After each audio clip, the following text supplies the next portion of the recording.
और इंडिगो संकट पर सरकार ने बड़ी कार्रवाई की और इंडिगो के सभी रूट पर 10% की कटौती की है। यानी इंडिगो की उड़ानें घटा दी गई हैं। कटौती दिसंबर तक की गई है।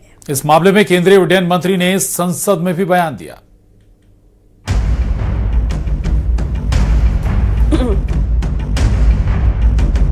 If the FTTL is properly implemented on Indigo crisis पर सख्त हुई सरकार, कम की जाएगी इंडिगो की उड़ानें। इंडिगो संकट के बीच आया प्रधानमंत्री का बयान, जनता की सुविधा के लिए हो नियम। करीब एक हफ्ते से देश के अलग अलग एयरपोर्ट पर जो अफरा तफरी मची है उसे खत्म करने की कोशिशें शुरू हो चुकी हैं, क्योंकि सरकार ने सख्त फैसले लेने शुरू कर दिए हैं। तय किया गया है कि इंडिगो की उड़ानें घटाई जाएंगी, जिसका सीधा सीधा मतलब ये हुआ कि सरकार इंडिगो क्राइसिस के मुद्दे पर इंडिगो के खिलाफ कार्रवाई करने की तैयारी कर चुकी है, क्योंकि नागरिक उड्डयन मंत्री ने इंडिगो क्राइसिस पर कड़ा फैसला लिया है। तय किया गया कि इंडिगो की उड़ानों की संख्या कम की जाएगी। इसके अलावा पूरे मामले में जांच पूरी होने के बाद दोषियों के खिलाफ सख्त कार्रवाई करने का फैसला लिया गया है। जांच में इस बात पर भी फोकस किया जाएगा कि समस्या केवल इंडिगो में ही क्यों पैदा हुई। साथ ही तय किया गया है कि 3 दिसंबर से अब तक 7 लाख से ज्यादा यात्रियों को 700 करोड़ से ज्यादा का रिफंड मिलेगा। 15 दिसंबर तक दोबारा टिकट बुक करने पर कोई अतिरिक्त शुल्क नहीं लिया जाएगा। सरकार को भरोसा है कि 10 दिसंबर के बाद हवाई सेवाएं सामान्य हो जाएंगी, यानी हालात सुधर जाएंगी।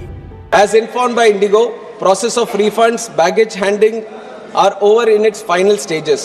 Our 24/7 control room continues to assist passengers directly whenever needed. Honorable Speaker, sir, going forward, the government is determined to build a more robust and competitive aviation ecosystem. Through our policies, we are encouraging more new airlines to start and operate in India, ensuring fair access to airport capacity and eliminating any possibility of duopoly, controlling connectivity and pricing in our skies. More airlines mean more choice, more affordability and more resilience for the passengers.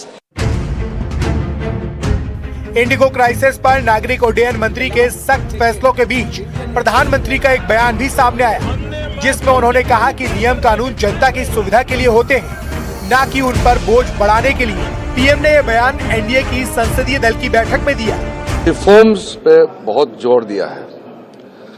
Reforms मतलब सिर्फ economic reforms नहीं, financial reforms नहीं, देश के आम लोगों के जिंदगी को आसान और आराम बनाने के लिए रिफॉर्म, हर क्षेत्र में रिफॉर्म। तो बहुत अच्छा गाइडलाइन हम लोगों को दिया है कि भारत में जितने भी नागरिक हैं सबको भारतवासी होने के नाते कोई सरकार से तकलीफ नहीं झेलना पड़े, इसका सुनिश्चित सबको करना है। रूल्स एंड रेगुलेशन, कानून नियम अच्छा है, लेकिन सिस्टम को ठीक करने के लिए, जनता को परेशान करने के लिए नहीं। प्रधानमंत्री मोदी जी ने बहुत साफ शब्दों में कहा है कि कोई भी ऐसा कानून, कोई भी ऐसा नियम नहीं होना चाहिए जो बिना मतलब आम नागरिकों को परेशान करे। ऐसा नहीं होना चाहिए। कानून लोगों के लिए बोझ नहीं, लोगों का सुविधा के लिए होना चाहिए। एक तरफ प्रधानमंत्री ने जनता की सहूलियत और सुविधाओं को प्राथमिकता बनाने पर जोर दिया, तो वहीं दूसरी तरफ सरकार ने इंडिगो के खिलाफ ताबड़तोड़ फैसले लेना शुरू कर दिए, जिससे इंडिगो एयरलाइंस को तगड़ा झटका लगा है, क्योंकि डीजीसीए ने इंडिगो के विंटर शेड्यूल 2025 में 5% की कटौती का आदेश दिया है। बड़ी बात यह है कि डीजीसीए ने जो निर्देश दिया है उसमें विंटर शेड्यूल में जो 5% कटौती होगी वो हाई डिमांड और हाई फ्रिक्वेंसी वाले रूट पर होगी। इंडिगो की मुसीबत यही कम नहीं हुई, क्योंकि सूत्रों के मुताबिक इंडिगो की हालात और बड़े पैमाने पर हुई फ्लाइट कैंसिलेशन की जांच कर रही डीजीसीए की 4 सदस्यों वाली कमेटी ने इंडिगो के टॉप मैनेजमेंट को 10 दिसंबर को तलब किया है, जिसमें एयरलाइंस के सीईओ पीटर एल्बर्ट्स भी शामिल हैं। और ये सब इसलिए होगा क्योंकि डीजीसीए और सरकार इस समस्या की जड़ तक पहुंचना चाहते हैं।